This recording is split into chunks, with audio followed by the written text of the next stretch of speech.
السلام عليكم. وفاة فنان شهير جدا مات بحسرته، مات جوع وفقر، مات لما محدش كان بيسأل عليه ولا حتى بيقوله انت بتعمل ايه او حتى بيعرضوا عليه انه يدخل في اعمال فنية. للأسف مات بالحسرة. تعالوا نشوف لحظة خروج روحه. نطق الشهادة 3 مرات وقال وصية صعبة وفي نفس الوقت غريبة قوي.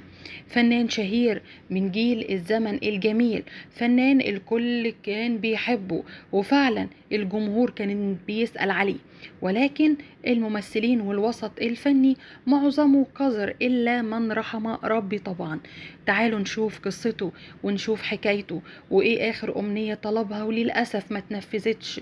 للأسف توفى بعد صلاة الفجر، توفى على سجادة الصلاة، توفى وهو بيوصي وصية غريبة هنسمعها دلوقتي.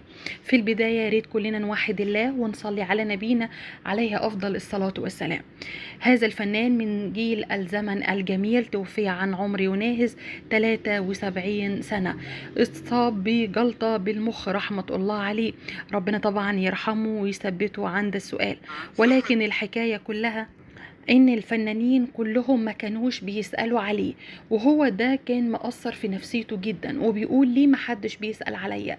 المفروض ان انا اشتغلت كتير وعملت اعمال كتيرة والجمهور والناس كلها بتحبني، ليه يوصل بيا الحال ان انا اتصل بكذا فنان واطلب منه ان هو يساعدني، او ان انا محتاج حاجة، او يعني يبعدوا عني وفي نفس الوقت يتجاهلوني ويحسسوني ان انا كنت بشحت منهم، على الرغم ان انا كنت طالب ان انا اشتغل بمعنى ان انا اعمل فاخد اجر. ما بقولش لحد انا محتاج منك صدقة، ولا عمري قلتها ولا كنت هعملها.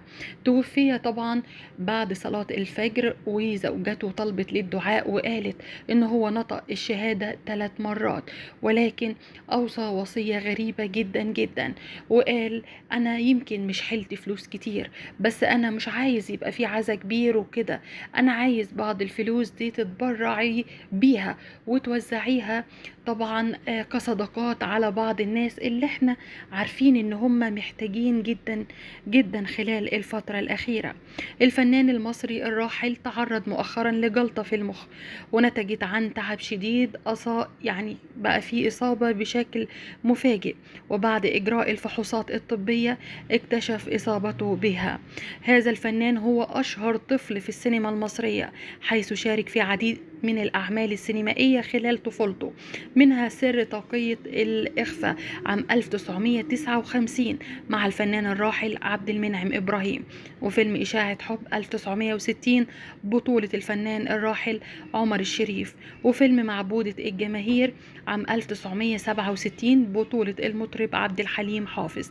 أكيد دلوقتي عرفتوه، الطفل اللي مجرد ما تشوفه هتفتكره على طول، وهو الفنان الراحل أحمد فرحات، بعد صراع مع المرض عن عمر ناهز 73 عام.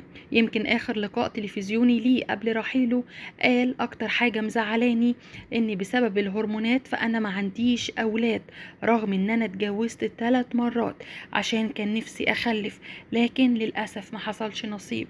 ودي حاجة كانت بتزعلني قوي، إنك مش هتلاقي حد يدعيلك بعد وفاته.